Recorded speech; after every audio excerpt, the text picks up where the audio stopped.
Welcome to another edition of Kyle Meredith with. It's the interview series presented by WFPK at WFPK.org, Consequence, and the Consequence Podcast Network. Thanks as always for making your way here, for checking out the series.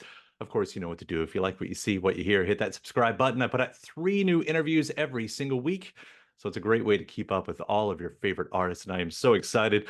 I've been a fan for a very long time, as have many, many people. Andrew McCarthy. Hello, sir. Hello, how are you?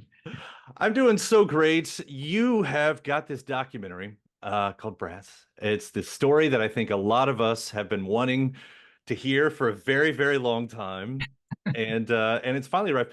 I loved it so much. I just want to say that. I also want to say that the book that came before this, your book, was one of my favorites that came out around that time. So first off, thank you for telling the story.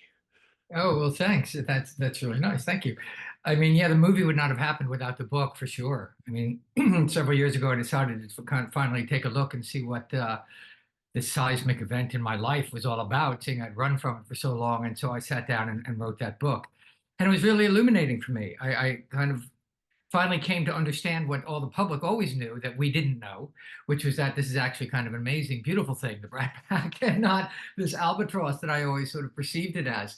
Uh, so that was a really liberating kind of experience to realize that. And so then when that was done, I said, well, what did everybody else feel? I know what I felt now that I've kind of looked at it from such perspective and distance. And so that's why the movie came out of that, just because I know we all had the same initial response to it, which was, this is like bad. It was a negative thing. It was sort of cast an aspersion. And then over time, it's grown to become this sort of wonderfully iconic, affectionate term for a moment in pop culture. Then we are sort of the avatars of youth for, your generation. And to realize what a gift that is, and that took me a long time to understand that. So that's a long-winded answer to say I went looking to see what other people felt. Yeah, because to be in a, this is touched upon in the documentary, but to be for any actor, celebrity to be in the white hot center of a pop culture moment, I don't think is difficult at any point in time. And then someone slaps a name on it, which they tried to do multiple times later. Other journalists, I looked it up. There was the Viper Club, which was that early '90s Keanu River Phoenix. There was the Frat Pack the Wilson brothers, Right. etc., and all of that stuff. Never really took in the exact same way, but we've heard those stories, of what it's like to be just in those defining moments and Well, I how think it's not about you. that's exactly right. It's not about us. And I think what this movie helped me clarify was how it all came to be, because it was a confluence of events that made the Brat Pack sort of emerge like that. And like you said, it had nothing to do. We were the kids who were there, who fit the clothes, who were there, at the time. And but it was really, it was a seismic cultural shift in that movies suddenly became about young people in a massive, full-on way, the way they never were before. In the 70s and all that, up to that, movies were grown-up entertainment, auteurs and, The French Connection and whatever. These kind of grown-up movies. And then suddenly, Hollywood realizes, oh, wait, kids go to movies 5, 6, 7 times. Grown-ups go once. The hell with them. Let's make movies for kids. And that's what they did, like overnight. And every movie that came out, this and what was amazing also is that there was such a unified youth culture at that time. Now everything is so fractured, it's impossible for us to understand that. But everyone was looking in the same direction. Everyone on Friday night went to see The Karate Kid. Then the next Friday night, everyone went to see, Teen Wolf or whatever it was. You know what I mean? And so everybody was all pointed the same direction. And then David Blum comes along with a really witty phrase, and that gives a handle so you can lift this satchel of youth movement on and carry it around with you. And we fit in that bag. Yeah. And we just didn't like it because, who wants to be called a brat and who wants to be in a pack? But, I certainly missed early on what the public instantly understood was this is awesome because you represent us. Yeah. Would it have made a difference if it had been a different name? Sure, I think so. I mean, the awesome young dudes, sure. um, but Brat Pack's such a good witty name, though. I mean, it's such a play on, what it did in the positive was it tied us into a Hollywood continuum of elite kind of people. The Brat Pack is, it's obviously playing the Rat Pack and all that. So it tied us into that sort of legacy of Hollywood, which is kind of a beautiful thing. But again, early on at the time, and you also have to keep in mind that when these youth movies took over, the old guard who were running Hollywood suddenly hated it. It's like, who are these punks that are taking all our jobs? So when somebody comes in and calls them a Brat Pack, the old guard goes, yeah, see? And they got their comeuppance in a certain way. So, but all that was in this microcosm of show business. Whereas the wider world kind of went, these kids are awesome, they're us. And, and always felt that way. So it was a weird, but, the movie to me was really about that journey. It's about how we relate to the events of our lives, whether it's the Brat Pack, in my case, it's the Brat Packers, and I can make a movie about that some people will go see. But I wasn't so interested in purely the Brat Pack of it all, but just how do we experience and then re-experience the events of our lives as that we go on. Because, nothing changed in those 30 odd years except me, 180 degrees, my relationship to it. You know what I mean? So how are we, the truth today is not the truth tomorrow. Sure. What I loved at one point, I was realizing, in the middle of it, and we're starting to see the succession of people that you have on camera. And I thought, this is almost like the dream sequel that we never got to any of those movies. Who were they when they grew up? And of course, those are fictional characters versus the real people. But you're talking about those fictional characters in a lot of way. I mean, that representation of the Brat Pack had to do with our connection to these, these characters. And so I let myself just kind of drift away with that. It did. It felt like the sequel that we never got. And I loved that. Well, I'm glad. What it is we've all grown up, and it's nice to see everybody sort of still there, still kicking, a little the worse for wear, and but we're still here. And there's what I found so nice about the experience with it was so much goodwill for each other that we had.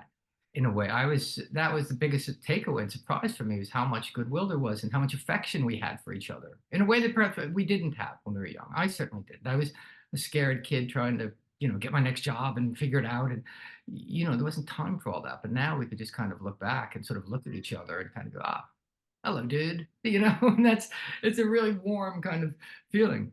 Yeah. And knowing that everyone sort of ran from it in that way, as it's told in the documentary, the movies you didn't make together, the movies you could have made together. Of course, that's always a thing. What could have happened, right?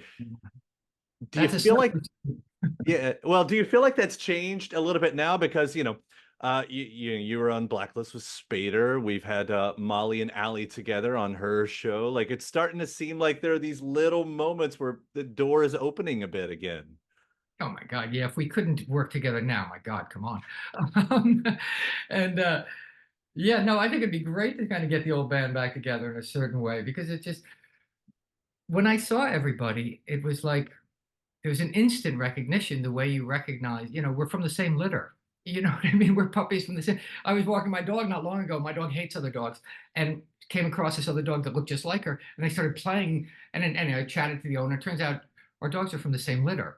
And my dog was just had this instant bond with them. And I kind of feel that way with Demi and Rob and Emilio. We're like, we just recognize ourselves in each other, in a way that it's like family. When you go back to old family, that it's like, you can't, for all the warts and all, you can't substitute that for anything else. Yeah. I love the argument of who's in and who's out. I love that the argument happens inside the whole thing too, because we were having the argument long after the film had finished.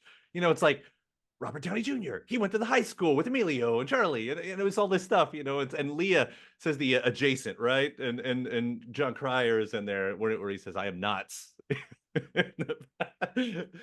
Like, well, I mean, that's because the Brat Pack was always sort of more an idea than a fixed thing, I mean, there's certain undeniable members, me being one of them, Rob, Emilio, but yeah, there's some peripherals and some adjacents and some outer rings, and yeah.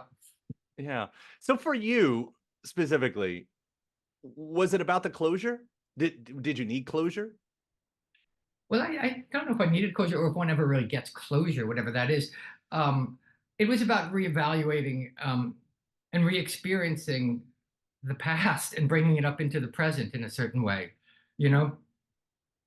think I talk in the movie that, there's that great Eugene O'Neill line, the past is the present, it's the future too. The past isn't in the past. The past is living in us, and I'm a result of all of the things that happened in my past today. And if I re-examine how I experience them and alter my perception of actually my experience of them, I'm doing that in the present. And so then I look back in a very different way, and then consequently I'm moving forward in a very different way. If I still resented the Brat Pack now after all these centuries, that would I'd be moving forward in a different way than I am now moving forward, and sort of going, that was probably the biggest professional blessing of my life, you know? Yeah. Do you find that then that helps you? I mean, in whatever you're doing moving forward, professionally? Well, professionally, I don't know. Just personally, I think it's a value to sort of, you know, just own things in a positive way, to see it more clearly. I wasn't seeing it clearly back then. I'd say it much more when someone approaches me on the street and goes, "Oh my God, the Brat Pack, those movies," and they start talking and their eyes glaze over, and they're talking to themselves in their youth, and I'm just a mirror back to that. And that's an amazing gift that I can give people, to just stand there and receive their love. You know what I mean? And then they walk away going, "Oh, yeah," and they feel great, and then I feel great. If I'm going to sit there and still go, "Yeah, yeah, no, there wasn't any Brat Pack. I wasn't a part of it." It's like, wow. It's like Demi talks about in the movie. That's an againstness, in a certain. So I guess I learned from Demi. So to kind of embrace that, and and at this age, really, if it's not warm and fuzzy, what is? To me, Rob Lowe, I thought it was interesting, of course, everyone's reaction, how they reacted to it. Emilio almost seems still a little bit guarded, the arms crossed there, across the bar from you. But Rob and Demi were just so positive about it. Like, why? I don't know if you can speak of that. Like, why weren't they as reserved as maybe some of the others? I don't know. I mean, it's just different people's journeys in life and where you catch them at certain moments. One or two people didn't even want to talk about it, and wouldn't even talk, didn't want to talk. So I'm like, wow, okay, so their relationship still, it was a big seismic event in all our lives. Rob is just more sort of savvy, I think, in that the sense of realizing much quicker than I did that, what I just said to you, how much the public loves it, and what a beautiful thing that is. And it's a bunch of couple of Hollywood elites that thought it was a negative thing, you know. Uh, but I think we've all felt all those emotions that everybody sort of represents in the movie at certain points, And to me, just happens to be super. She was the Obi-Wan Kenobi of the movie, I mean, she was just spouting this wisdom that I would go right down. You could see your mind being blown right in the real time in those Totally, you moments. could do. I think I said at one point, just say that again. I can't even comprehend what you just said, but I know it's really important, so say it again. I was talking with Allie, on her previous project. She was wearing the same shirt, which I wear the same shirts a lot, so that's not anything. But I wondered, I was like, what's the odds that we just did that interview on the same day? Uh, but I remember talking to her, and she was, and this was a year ago, and the news had just came out. You had said that you were doing it, so of course I brought it up with her, and she even talked about like how she had the reservations at first, but you were you, as she said, and she loves you. But she talked about how methodical and how you wanted to really deconstruct it. And that's, when you make a film, when you make a documentary, you've got choices. Ultimately, and I know we've talked in and out of this in the interview, but what was the choice? Like, what did you want this documentary to say in that Well, deconstructive way? Well, I certainly wanted it to be, I mean, like you see cameras in the movie. You see when I'm calling someone on the phone, I'm calling them. It's not some recruits. I want it to be utterly transparent, and you just come with me. And so, because the Brat Pack was so this sort of veneer in a certain way, I wanted what I was doing to be completely transparent, and just come along. A lot of it is done in the sense of like a journey and a road trip of going to these people's houses and traveling to them. And I wanted you to be, in the passenger seat, be my co-pilot, sort of, and just talk our way through it. And one of the people said, "Okay, do you have some questions that I can look at before we talk?" And I'm like, "No, I don't. I just want to come talk to you. I don't have an agenda except to find out what your experience of it was and where you're at with it now." And that's all. And like I said to Emilio, I think in the movie, if I'd seen somebody else who I'd worked with 30 years ago, I'd have nothing to say to them. But I know when I walk in to talk to Allie or Rob or Emilio or to me that we just have to say, "So the Brad Pack." And we got a lot to talk about. So my only sort of agenda in the way I went was I just wanted it to be, and it was a very subjective thing. I'm not trying to make the definitive, this is what the Brad Pack was. It was very subjective. Here's my experience. What was yours? And now, in sharing that with each other, how does that alter? Because we have our own individual isolated experiences, but if we keep them separate from each other, it's not such a good thing in life. So we need that sense of community. And we were the only micro community that experienced this. So in a certain way, I felt like I had to reconnect with people to sort of have, as you would say, the closure, if such a thing exists. But it just to sort of validate the experience in a certain way. I like that you use the words walking and traveling, because then I'm immediately tied to your other projects right there. And like, look, it all connects. All of these things. Well, it does, it does. It's a travel writer in me. I read a lot of travel writing stories and going on a quest is always a great a story arc. You begin here and now we're going to go and hopefully get to there. And it always works because it gives it a narrative propulsion. When in doubt, you go back to the traveler. Yeah, I've got to bring up the music, because the music of those movies in the 80s, and here I am surrounded by it. Also, the music that you used inside this, when I wrote down some Steve Winwood, Lou Reed, I believe, Forever Young. You but so first off, by the way, kudos to the soundtrack of this specific documentary. But that music, like, for me, you all as personalities is tied much into that music as the movies were. Absolutely. I mean, those movies, the soundtracks are at least half those movies in a certain way. You take away those soundtracks. I mean, and that's also what John Hughes was brilliant at. He really loved all those kind of new wave, sort of British kind of indie art, what kind of indie-ish, if such a thing existed back then. But those kind of artists, he put them right in the mainstream, and it changed the way pop music was done. You know what I mean? And so I think, yeah, the music's kind of, and we had an incredible thing when we were in the editing room. What about this song? No, dude, that song's no good. This song. So there's a lot of that because everyone has their 80s kind of songs.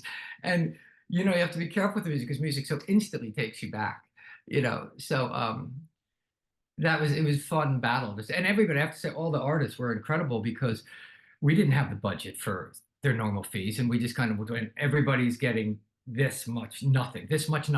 And will you do it for this much nothing too? And everyone went, come on. I went, please. And they went, fine, take it. Everybody was like that. So except for one or two, and they're not in the movie. So that was great how generous all the artists were with their songs. Because I guess hopefully they realized too, well, wow, those songs are part of this too. Yeah.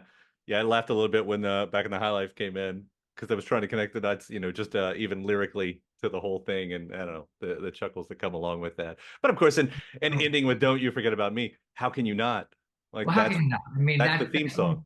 When Judd hits his arm and stick it to the man like that, and don't you? I mean, it's the only way that movie could end. I have a friend who was tied into that song, and maybe you knew this, but was originally pitched to Billy Idol. I did not know that. Yeah, it was originally pitched to Billy Idol, and the first got it instead, through a lot of different reasons. And Billy Idol would go on to record it later on a greatest hits, like in the year 2000, like much later, when that story kind of got out, and how different that might have made things. Yeah, right. It's like all that. Yeah, that's funny. That would have been different. But yeah, that song is like, that's the anthem of the Brat Pack, really, isn't it? That's it. I'll wrap up with this. I know we got to run. There's a joke at the end. Did you talk to Judd? I did. Judd became our unicorn, and I did talk to Judd. Yeah, I talked. Actually, at the beginning, when I'm talking to somebody on the phone, it's not identified. When I say, "Don't tell me now, don't tell me now," I want to get it all on film. That's why I was talking to Judd, because when I called him up to do it, he started launching. Oh yeah, let's talk about this, and he started launching in. I'm like, slow down, dudes. I got to get a camera, And then eventually he disappeared as we were tracking him, trying to find him. And then finally he called him and said, "Yeah, I don't want to do it." Which I thought was kind of fine and great in the sense that, that's informative about the Brat Pack too. You know what I mean? That you don't want to talk. This 30 odd years ago, you don't want to talk about this? Okay, that's cool. But it was as Ali said, it was a complicated time, Yeah. Beautifully told. And I'm so happy that you did it. And the books and everything that you do, I'm such a big fan. I love watching what you're doing these days too. Andrew, thank you so much for taking the time. Oh, thanks for having me. And thanks to my guest. Also, thanks to you for checking out the episode in the series. Before you get out of here, hit that subscribe button. Again, you get 3 brand new interviews every single week. New one every Monday, Wednesday, and Friday. at right here on YouTube, or of course anywhere in podcast land, including iTunes, Apple Podcasts, Spotify, Podchaser, NPR, or WFPK.org as well. A great way to keep up with your favorite artists and discover new ones as well. Then after that, actually head over to WFPK.org. That's where I do a show Monday through Friday, 6 p.m. Eastern. It's an hour full of song premieres, music news, anniversary spins, bonus interviews, Monday through Friday, 6 p.m. Eastern at WFPK.org. Consequence has your music and film news. You can also find me on the social media spots, Facebook, Instagram, mostly on Twitter. All three of them, the address is at Kyle Meredith. Do hope you like and follow along. That does it for another edition. I'm Kyle Meredith. I'll see you next time.